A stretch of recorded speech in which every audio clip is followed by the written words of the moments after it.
US markets closed almost flat on a Friday. Investors were at a loss due to the mixed quarterly reports by top American banks' red-hot inflation data. As a result, the benchmark stock indexes closed mixed. Nevertheless, despite the confusion on Friday, the stock indexes closed the week with a confident growth. A new trading week in the United States will kick off tomorrow, and today markets are closed on the occasion of a Martin Luther King Day. Still, InstaForex analysts have much to tell you about. The S&P 500 and the Nasdaq closed on a Friday with minor gains. In contrast, the Dow Jones closed lower, being wound down by the quarterly report of UnitedHealth. The Dow Jones shed 0.31%. The S&P 500 looked the strongest through modest intraday result. The index inched up by 0.08% to close at 4,783 points.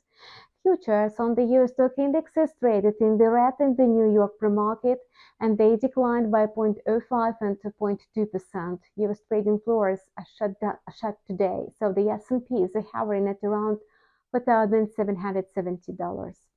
Last week, traders were alarmed by stronger than expected inflation data in the United States. At the same time, consumer inflation firmly settled below 4%. Interestingly, the market gave a muted response to the green inflation data and the weekly update on unemployment claims. In a separate report, US factory inflation suddenly dropped in December because producer prices of food and diesel fuel went down, while service prices remained flat for 3 months straight. In light of the fresh data, the market upgraded its expectations for the Fed's rate cut by at least 25 basis points in March to 79.5 from 73.2% in the previous session, the Fed Watch tool showed. The batch of economic data released on Friday also pushed Treasury yields down, though recent comments by Fed policymakers were hawkish. The start of the corporate season in the United States discouraged investors. Top American banks were the first to report their corporate profits. As a result, the S&P closed 1.26% down. JP Morgan posted profits that beat all US banks in history, but that did not stop the stock from losing 0.75%. Although the bank published a more optimistic forecast and an excellent results, it gave into the general mood of the markets. Bank of America shares fell by 1% after its fourth quarter profit declined. Wells Fargo bumped a 7% to 9% drop in the net interest rates, and bank shares plunged by 3.34%. On the contrary, Citigroup shares rose 1%. The Dow came under pressure from UnitedHealth after the company reported higher than expected medical costs, sending the index down about 120 points. Shares of Delta Airlines tumbled by 8.97% after the carrier cut its year profit forecast. Tesla lost 4% after cutting prices on some new Chinese models. Notably, Microsoft has overtaken Apple to become the world's largest company by market capitalization, fueled by its deep focus on artificial intelligence. Microsoft's market cap reached $2.887 trillion, the highest ever. And so the high-tech giant has looked significant market growth over the past year. Notably, Microsoft's market value has fallen by more than $1 trillion. Back to the stock indexes, all three Wall Street indexes were able to end the week with gains. The Dow Jones added 0.34%, the S&P rose by 1.84%, and the Nasdaq jumped by 3%.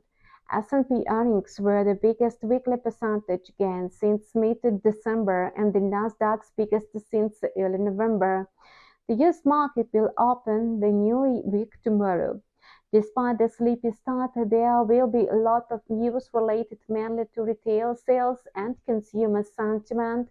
In addition, data on economic growth in China for the fourth quarter inflation in the UK and Canada, and of course, corporate reports will serve as market catalysts. Morgan Stanley and Goldman Sachs will continue the marathon of a banking sector reports.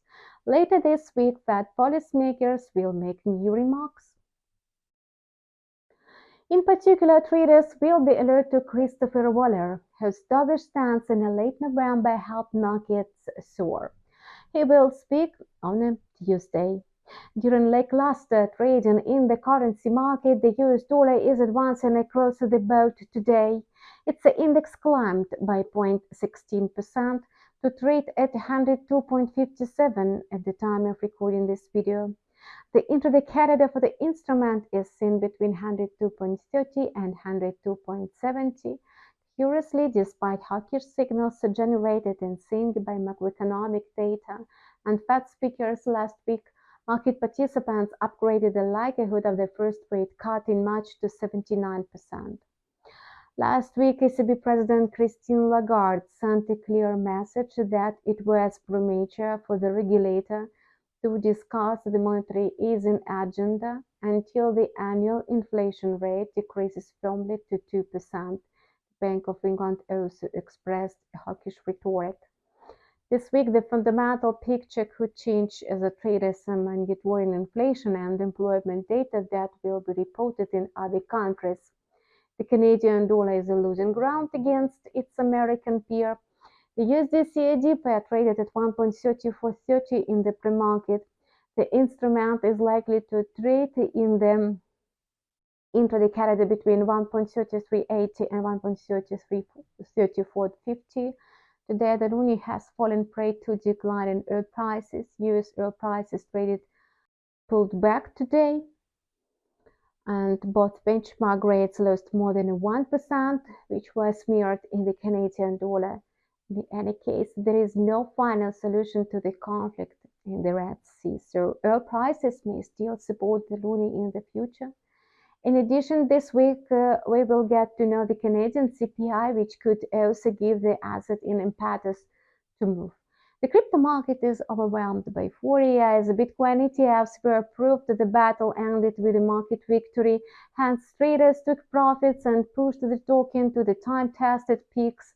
As for the intraday outlook, the baseline CAD suggested trading within $41,600 and $43,200. Going beyond these borders can lead Bitcoin either down to $41,100 or to up to $43,700. Our review is over. Subscribe to InstaForex TV channel to learn daily market updates. Good luck in your trading and see you online tomorrow.